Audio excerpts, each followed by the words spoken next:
completely shifted my attitude towards Islam. Before, I just thought this is a false religion. Now I'm like, oh no, this is a tool of Satan. This is a tool of Satan, and the people who are following it are unknowingly soldiers of the devil.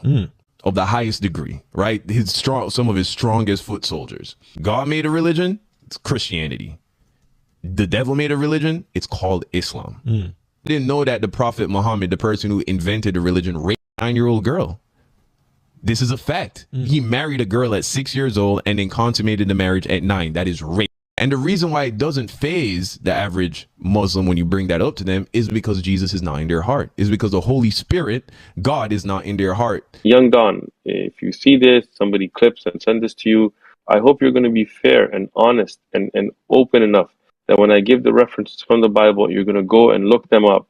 And if you're going to make any kind of accusations against Islam and the Prophet of Islam, the Prophet Muhammad, peace and blessings be upon him, then I hope that you will make the same exact words against other traditions when I bring them up. Otherwise, your sincerity will be known to everybody. Talking about pedophilia, I'm going to bring up something from his Bible. And I know he feels he doesn't need to defend his Bible, but he needs to at least defend his statements now, right?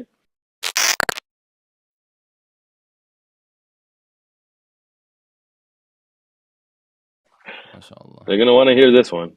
Oh, yeah. They're definitely going to want to hear this one. Listen, I want to give a quick disclaimer right now. This is not an enticement of violence, harassment, bullying, threats. We don't want to hear out that, you know, because of you guys, we did this to Don or we sent him this message. We don't want to get any of this smoke.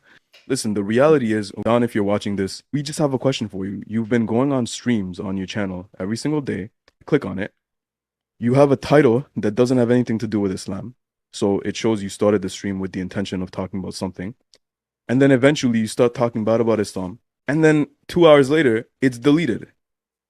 Like, I don't understand this, bro. Like, if you're going to say it, why are you deleting it? You know? But unfortunately, you had to, you know, ask for the smoke. So Sheikh Uthman's going to deliver today, inshallah. Look, before we even start, I just want to say, we want good for you. Don, in case you watch this or somebody sends you the clip, but we want good for you.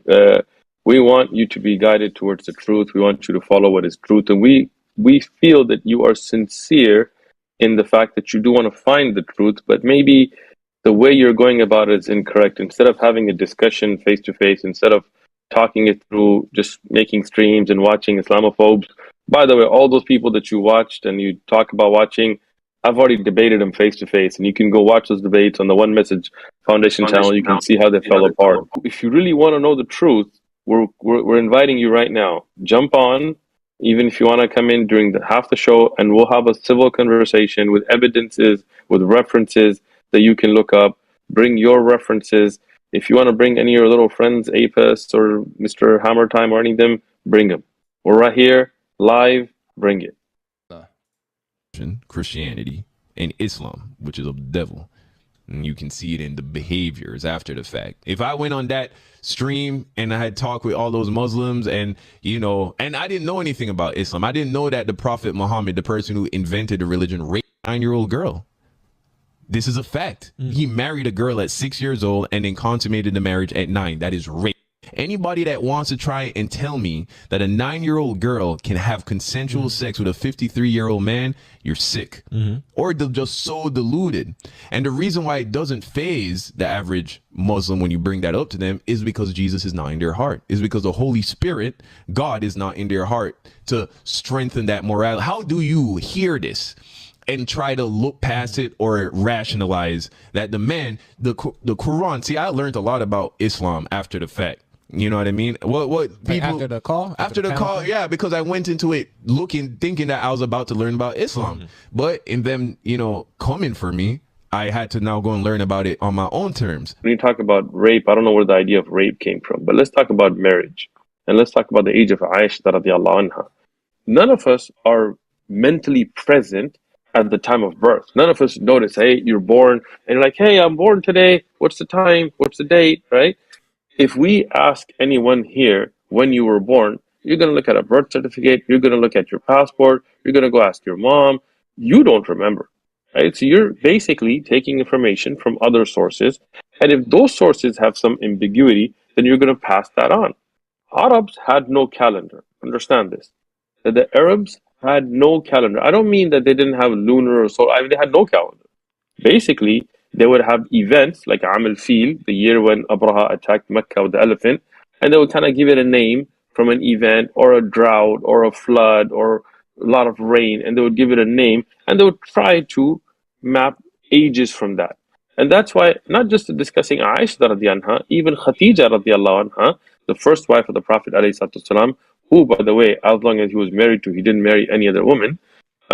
She passed away, and then he married other women after that. But until she was alive, she was his only wife. Even her age disputed. Why? Because again, the Arabs were not concerned about recording your birthday. Most of the early scholars also, we know their death dates, we don't know their birth date. For the early scholars of Islam and the Sahaba and so on. Some of them we have ideas because if they have major events that happened that year, like the year of the field, Am al-Fil, of the elephant, with the year that the Prophet Muhammad, peace and blessings be upon him, was born, then because of that major event we know. But if people were born in years where there weren't major events, then it's very hard to know their exact age. What we can say about Aisha radiallahu anha, that her age was appropriate for the time for marriage. And how do we know that? That she was already engaged to Jubair ibn Mut'im before she was even engaged. I'm not talking about marriage, I'm talking about engagement to the Prophet Muhammad, peace and blessings be upon him. For us to judge that age today is what's called presentism. This is not fair, this is not appropriate. Why? Rami, if you can, on your screen, bring up Safari, Google, Chrome, I don't really care. Look up average life expectancy, 6th century. Yeah. And for anyone that didn't hear that, that's the logical fallacy of presentism. Okay, 30 to 35. 30 to 35 years old. Think about that. This is the 6th century. This is when the Prophet ﷺ was born. This is the time we're looking at. In that time period, your average life expectancy was 30 to 35. Today, it's about 77 years of age. In Hong Kong, in Japan, it's around 80. Okay? So today, when we talk about the age of marriage being 18, that would not be practical for that time. Today, when we talk about, he's too young to get married, she's too young to get married, what do we talk about? They haven't finished their schooling, right? She didn't finish high school, she didn't finish college, he didn't get a degree yet. Yeah. Understand, in those times, you didn't have any of that. So when a girl was physically mature, when the biological indicators were there, for example, she got her period or other signs that show maturity, they would get married because nature would tell them you are now physically ready to get married. And that was very common. They didn't have school to go to, they didn't have med school, they didn't have any of this. They didn't, this is what they did. Men at the time when they were physically capable would go out and work, they would do trade, they would go plant seeds, they would farm. Today, if we take a 12-year-old and put him to work, people say this is child labor laws, this is abusing children, and you're taking advantage of the child because he should finish his schooling. But that would mean the whole world was abusing children at the time, because everybody, when they were physically old enough, 12, 13, 14 years of age, they would go out and work, right? So this is a fallacy. This is something that is not correct, and anybody with a bit of logic would understand this, right? At that time, this was the regular way or age to get married. But if we have Mr. Young Don talking about pedophilia, I'm going to bring up something from his Bible. And I know he feels he doesn't need to defend his Bible, but he needs to at least defend his statements now, right? If you don't mind, Rami, can you bring up the first screenshot that I sent you? 100%. Excellent. So I'm going to give you guys some Bible verses, and I'm going to leave the screenshot there, and I want to discuss it in a minute. But I want everybody to write down these verses as well, so they can keep this as a record. If we look in the Bible that Mr. Don claims to believe in, that he's promoting, that Christians hand out to us, that give out, that you go to hotels and you find it in their drawers. In Genesis 17:17, we find, and if one of you guys can take some notes here as well, that Sarah was 90 when Abraham was 100. Ibrahim alayhi salatu salam, Sarah, right? So Sarah was how old? She was 90 when Abraham was 100, according to Genesis 17:17. You got me? Okay. Sorry. Now, in Genesis, Sorry, just yeah. so I have 3 links. I have the No, just the first link. Just leave it there. It's a commentary on. Yeah. Well, we're not gonna. I'm gonna get to that in a minute. Okay. But first, I just want you guys to write these ages or remember them. Okay. Mm-hmm. Genesis 17:17 in the Bible. Again, I want to make a point. The age of Aisha radiallahu anha is not in the Quran. The Prophet ﷺ didn't tell us. We do know from Mawquf Sahih Ahadith and think we have no problem with that. But this I'm giving you from the Bible itself, from their text, their holy text. Okay? Sarah was 90, Abraham was 100, Genesis 17:17. In Genesis 21:5, Abraham was 100 when Ishaq or Isaac was born. Okay? In Genesis 23:1 and 2, in the beginning, we find that Sarah died at the age of 127. Stay with me. You can watch this recording again later if you want to really get this down. Ishaq, was 40 when he married Rebecca. According to the Bible, look at Genesis 25:20. Explicit.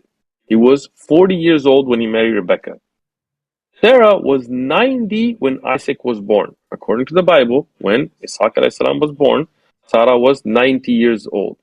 That's a conclusion you can take from 1 and 2, from Sarah being 90 when Abraham was 100, and Abraham being 100 when Isaac was born. So she was here, now we find that she was 90 when Isaac was born. Now, Isaac or Ishaq was 37 when his mother Sarah died. Okay, look at that. If you take 127, subtract 90 from it, you get 37. And Ishaq being 37 at his mother's death, and he was 37 when Rebecca was born, because Rebecca was born when Sarah died. So Isaac was 40, according to this, when he married Rebecca, who was 3 years old. So one more time. 40-year-old Isaac married Rebecca at 3 years old. at 3. And again, According to because the I'm Bible. a Muslim, they might be like, oh, you're trying to misread our text. And that's why Rami has now brought up a screenshot. And this one I'm going to discuss. This is you have the Aramaic or the Hebrew text right there. This is a commentary on the Old Testament or the Torah by Rabbi Basha ibn Ashir. And this here, if you look at the scroll down, you will find that he clearly says, and this is a Jewish classic accepted commentary very early on. This is not something we've come up with recently. This was, I think, written. Rabbi Rabiu was, I think, around 1255 to 1340. This is a few hundred years old, classic. Well, and this website is a Jewish website, not a Muslim website. So what does he say based on biblical text? He says, and it's very clear, it says the Torah itself testifies that Yitzhak was 40 years old when he married Rivka, which is Rebecca, which makes Rebecca 3 years old when she was married. Can you highlight that on your screen so people can see? Yeah, actually, it's been highlighted for the last like 2 minutes, 3 minutes maybe. Excellent. Also, bro, excellent. is there no way for you to put us on the bottom of that screenshot while you're screen sharing? No, that's okay. I don't think so. So as long as everybody else can see it. Okay, so now we want to be very, very explicit here that these rabbis, biblical scholars in accepted, well-known biblical commentaries that are right now on Jewish websites, and we're talking about the Old Testament, which again, as Christians are supposed to believe in. When they give us the Bible, it's not just the New Testament, they have the Old Testament there. They believe that this is the same God that they worship, Jesus, was the same God of the Old Testament. So that means, according to their Bible, Isaac, 40-year-old, married a 3-year-old, and this is the works of their God. And this is not just a biblical incident. I'm going to now take you to the second link that I sent to you, Rami, if you can bring that up. Okay. And it's loading in. Okay, so we got Genesis 25:22. Excellent. So now this is from the Old Testament, part of the Bible, and it clearly mentions here, if we go down, that Isaac was 40. Bring it up here.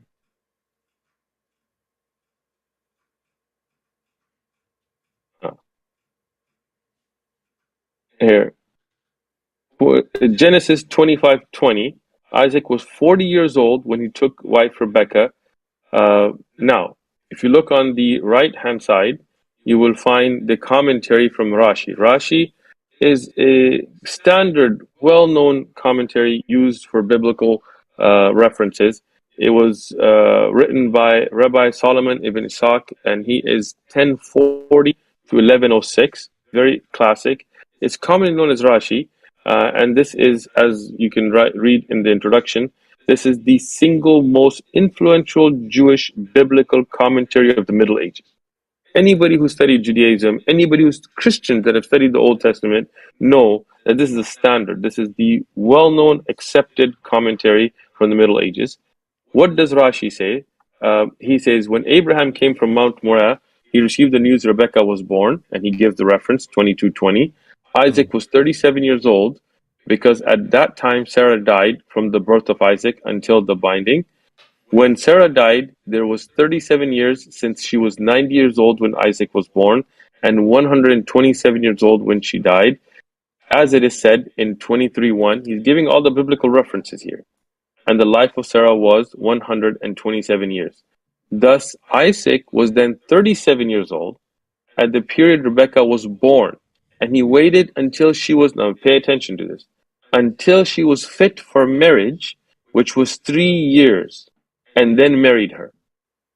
So according to the Bible, the age that a girl is fit for marriage is 3 years of age. And this is not a Muslim commentary. This is not me trying to interpret their text. This is their own scholars in their own commentaries using their own Bible. Okay? Now, 3 years old. Yeah. 3 years old is the age for marriage, right? According to them, not us, not as Muslims, right? If you want to talk about pedophilia, let's talk about pedophilia, right? But we'll get to it. We'll get to the New Testament too. Relax. All the Christians that are jumping up and down, you guys claim you believe in the Old Testament. It's part of the Bible that you give. You claim it's the same God, so you believe in this. Okay. Now, if you can go to the third link I sent you. All right. Third link. Yes. All right. It's looking like 541, Dr. Joshua Culp.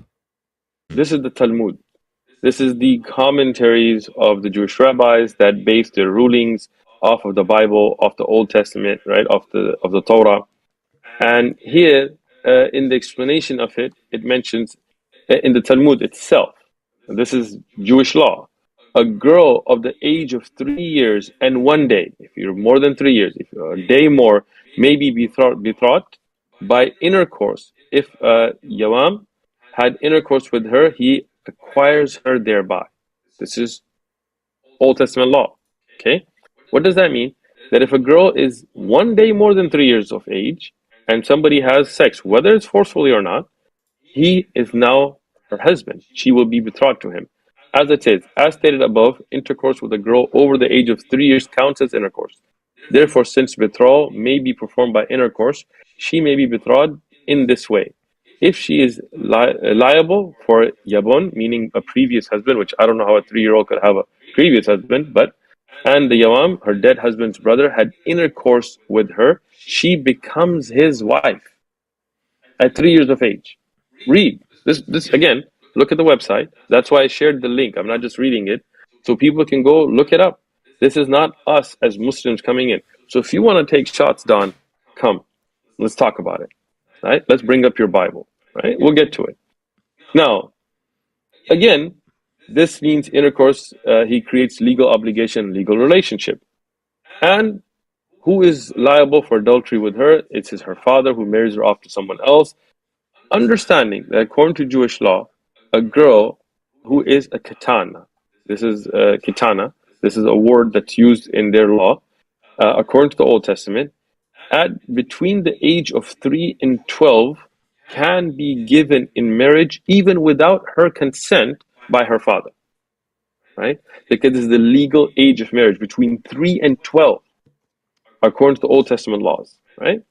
Now, I know we're going to get some fun Christians that are going to say, oh, this is the Old Testament or New Testament. Okay.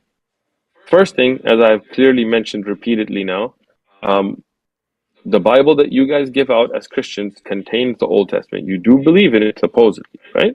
So this is all applicable to you. But let's talk about Jesus and Mary and Joseph. The earliest document that I could find that discusses the age of Joseph. I'm not talking about people today trying to rewrite history. The earliest that I can find is from the 6th and 7th centuries, which is a book called The History of Joseph the Carpenter. And here, Robenge Motomir Bennett, probably mispronouncing that, it's European, says in the book, in The History of Joseph the Carpenter, that if you look at early church fathers and their writing, early evangelical church, that they believed that Joseph was 90 years of age. Look up the book yourself. Look, again, Don, if you watch this or any other Christian, go get the book. You can get it on Amazon, The History of Joseph the Carpenter. Look it up yourself, right? What do they say? They say that Joseph was 90 years of age and Mary was 12. How old was she? 12. So now, Catholics, you call Saint Joseph. Christians, you call him a great personality in the biblical structure, the stepfather of God, according to you guys, right? One of the first believers, he defended Mary, all of this, right? You're going to call him pedophile? Let's see you live by what you say. Because if a 90-year-old marries a 12-year-old today, that's what you would call him. But right now you're going to be like, oh, no. This is not in the Bible itself. Well, the age of Aisha radiallahu is not in the Quran or the hadith of the Prophet alayhi salatu wasalam. If you're going to go with historic reports, then we're going to use your historic reports that tell us that Joseph was 90 marrying a 12-year-old. Now, I'm going to mention something just for Don, a little fun thing. Because he mentioned an author during our stream. What was the author? Do you guys remember? John MacArthur. MacArthur, right? John MacArthur. John MacArthur was the one that Don brought up, right? Not me, not you. He brought it home. Well, I have a lot of his books. I have his biblical commentary. I also have a book. It's called God in the Manager and the Miraculous Birth of Christ, in which John MacArthur, the one that Don brought up, says that Mary was likely engaged to Joseph when she was between 12 and 13 years of age. So, there is no getting out of this, Don. Your own John MacArthur says she was 12 years old, 12 to 13, right? The earliest scriptures that you have, the Catholic Encyclopedia, and I don't care if you're not Catholic, just because I've given Christian references, Protestant references, I'm going to give Catholic references. They also mention that according to them, Joseph, when he was 40, he had married another woman. And I'm going to read from this. This is before his marriage to Mary. When he was 40 years of age, Joseph married a woman called Milcha, or Ischa by some by others. Then lived 49 years together and had 6 children, 2 daughters and 4 sons. The youngest of them was James, which is mentioned in the Bible, James. The less, the Lord's brother, they say. A year after his wife's death, as the priests announced through Judea that they wished to find in the tribe of Judah a respectable man to espouse Mary, then 12 to 14 years, again, 12 to 14 years of age at the time, and Joseph was 90 years old. This is not just one reference. It's not just Christians. It's not just Catholics. It's the earliest references and the current. And John MacArthur himself gives her age at 12. Here again, she's 12 and he's how old? 90 years of old when he went up to Jerusalem amongst the candidates, and a miracle manifested, and the choice of God had made Joseph, and this is God's will that he was doing. And 2 years later, anyway, so now, just to give you a couple of more references, there's not like some, obscure reference that I found. Bernard Fontana, he also mentioned that Mary was 12 and Joseph was 90. These are the well-respected Christian authors and scholars that they put out there. In Charles Talbert's commentary on the New Testament, this is New Testament on Matthew, he also says that did Mary have sexual relations with Joseph? Because they might be like, oh, Joseph didn't have relations with her. He clearly says, he goes, Mary had sexual relations because in the Bible, in Matthew, it states that Mary did not have sexual relations with Joseph until after Jesus' birth. So he says, from amongst the early witnesses, we find that Mary did have a sexual relationship with Joseph after the birth of Jesus, according to Christian scholars. Tony Coffey, he says that Matthew had stated that Joseph had no sexual relations with Mary until she gave birth to a son. This tells us that after Jesus' birth, Joseph, who was past 90 at this time, and Mary, who was around 13, past 12 years of age, had normal sexual relations like any other couple. Tony Coffey, right? So, what does that tell us? If Don and any other Christian is going to be sincere and honest and be straight up about it, then I want them to go in and tell us why Joseph was a pedophile, why Isaac was a pedophile, why all these biblical references tell them. And when they come back and say, oh, no, at that time when Mary was betrothed, that was the average age when people got married, then the same is true for Aisha radiallahu anha, right? In fact, the age gap between Joseph and Mary is much more than that of between the Prophet Muhammad sallallahu alaihi wasallam and Aisha radiallahu anha, and the age gap between Isaac and Rebecca in the Bible is also much more than that which is between the Prophet Muhammad sallallahu alaihi wasallam and Aisha radiallahu anha. So we come at it straight. There's no ambiguity here. We're coming at it with evidences, with biblical verses, with books and references, and if they're honest, sincere, even right now, if they jump on, I'm here, I'm ready to take a face-to-face conversation with anybody who wants to do it. Sheikh, just to quickly interject, a lot of people are commenting this. What's the age of majority in Islam? And from what I know, the age of majority is that you are mature. That's it. The age of maturity, not majority. Age of maturity is that you are mature now. Correct me if I'm wrong. So, in Islam, we discuss this issue of bulugh, of who becomes baligh, and there are many different signs between a man and a woman that shows when they are physically matured. One of them is for a woman, for example, if she gets her haid, if she gets her period. For a man, and there is certain hair that grows in certain places, certain dreams, certain things that we look at to know whether they're baligh. But that also doesn't mean that they're ready for marriage. Because as the kutub of fiqh, the fiqh books discuss, that marriage is done when somebody is physically capable and able for marriage, and many of the commentaries then also talk about a mental state, right?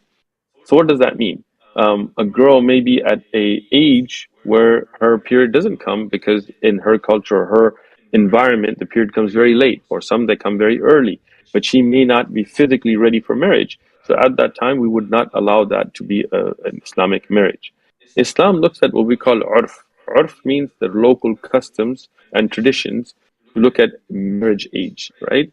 Meaning that if, for example, in a country where there is no education system, there's no schooling, the average life expectancies are very low, and people get married early, as long as the woman is physically ready, natural indicators of marriage, and the man is physically ready, then they could get married. In other cultures, if there is a delayed period, meaning the people are going to school, they have things, and they want to wait till they're older, nothing wrong with that. We look at the urf there. We don't allow marriage until somebody has the natural indicators of marriage. We don't give an age, because if we said 10, not every 10-year-old is the same everywhere else, right? In America, for example, the legal age for marriage in many states used to be 10 years of age, and now they've bumped it up to 16, and some states 18, but most states still at around 16. Some are still, I think, at 14. You can look it up. Why? Because time and locations differ. Till today in Africa, there are countries where the lifespans are very low, education system is not existent, and women regularly get married at 10 and 12 years of age. And we sitting in America to say that's wrong is very hypocritical of us, because even in America, that used to be the fact. And I'll say one more thing. One of the hypocrisies of Western society is when they talk about child marriages, they don't talk about sex of underage children. We have middle school kids that are pregnant, right? I went to a school that had a daycare. I mean, and this was my middle school in San Diego, because so many girls had already, especially if you look at the Latina community, so many girls had already had children, right?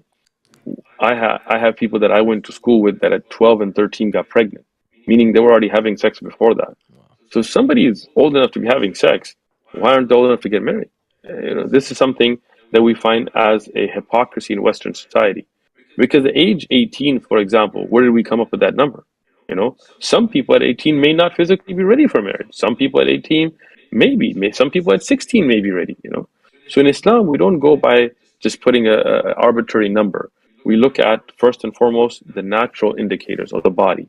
If a woman has her period, if a man has certain natural indicators, I don't want to get into detail here, but in our fiqh durus we discuss it. Then we say that they are naturally, the nature of the person shows that they are ready for sexual intercourse and ready for marriage. That doesn't mean they should get married at that age. They may not be mentally prepared. They don't have to. Islam doesn't say, right, when that happens, khalas, get married. No. But if they are mentally mature and in the urf, in the tradition of the land, they can, then they should, right? So this is the Islamic rulings. All right. Jazakallah khair. Fayad, one thing I want to say is you can turn your mic up on your end, most likely. Secondly, I think that... Here, echo for a second. But my gain is the highest, bro. Oh, I see. Okay, no worries, inshallah. No worries. We'll deal with it afterwards. Okay, Jazakallah khair, Sheikh. I think that was clear for everyone. One thing I want to add is just a little note. Once I heard it, never left my mind. In California, there is no minimum age requirement with parental consent. So if Aisha was alive today, or anyone nowadays, they could legally get married with parental consent, which she had, Aisha radiallahu anha, in California today. Yeah. If you have a problem with that, go to the county, file some kind of complaint, talk to your political representative, and throw your tantrums there, Don. Maybe he lives in Cali himself. I don't know. Throw your tantrums there. Go to the county and complain. And again, I mean, even if you look at age of consent or age of marriage today, that's all arbitrary. I mean, we're just making up numbers, to be honest, right? Because if you look at, like I said, if your life expectancy is between 30 and 35, you can't expect somebody to wait till they're 20 years old to have their first child, right? They won't even be, 10, 15 years old, the parents will be dead, right? Yeah. So how do you raise children that way? And if you have no schooling system, what do you do? I mean, once you're baligh, when you're mature, when you're physically, natural indicators show that you're ready for marriage, you're just going to sit around and wait 10 years for what? So that's the whole point, that people are looking at this all wrong. But again, and inshallah, I'm going to jump off. I'm going to let you guys continue having your fun. But we have a conference I got to get to here. But I will again leave with a couple of summary points. One, regarding the age of Aisha radiallahu anha, no doubt that she was at an appropriate age of marriage for that time period, because none of the mushrikeen, the polytheists, ever objected to her marriage. Her parents didn't object to her marriage. Nobody else in that society. Until the 1900s, Western academics didn't object to that marriage, because their own kings, and in my video that I have about the age of Aisha radiallahu anha, I show Western kings and queens that got married at much younger ages than Aisha radiallahu anha. And this was in the 16th century and 17th century, not the 6th, right? So the hypocrisy of Don and others in the West, it's mind-blowing, right? Secondly, if you're going to throw some kind of statements out there, then I want you to go back and look at the Bible, and I want you to look at the reference that I gave, and I want you to look at those commentaries, and I want you to look at those reference to the age of Joseph and the age of Mary, and then I want you to use the same standard, be fair and balanced, and use the same standard in what you're talking about. And lastly, I want to go back to this, that none of this has to do with creedal issues. None of this has to do with aqidah. This is just somebody who was on a live stream, got caught in showing that the Bible shows that Jesus didn't know the hour. He didn't know knowledge that the Father knew. So now he can't be co-equal because he doesn't know. And your creedal issues fall apart. The death of Judas falls apart. The clear contradictions in the Bible show that what you're basing your salvation on is a book that has been flawed, has been changed and edited, and has clear numeric contradictions. Your own author that you mentioned, John MacArthur, says that there are copyist errors in the Bible. And now that your base of your creed and your belief and your book fell apart, you're looking for excuses just to take shots. I want you to go back to creedal issues and go back to understanding and use a fair and balanced way. And if you want to jump on with us another time, inshallah, I'll be more than willing to come back and have a conversation directly with Don or anybody else, inshallah. Inshallah, ya Rabb. Barakallah feekum. Hayyakum Allah. Jazakum Allahu khairan. Assalamu alaikum wa rahmatullahi wa barakatuh. Wa alaikum salam wa rahmatullahi wa barakatuh, Sheikh. All right. So you guys heard it here, saw it here first. Very clear. Very, like, it's qat'i, bro. It's clear cut. There is no way out. Dawn, all you can do now is be fair. Say that you are on an emotional high and apologize for your blatant statements, or make the same statements about Christianity. And at the end of the day, know that you actually have achieved nothing for Christianity. You have achieved nothing for Christianity, and actually even nothing against Islam.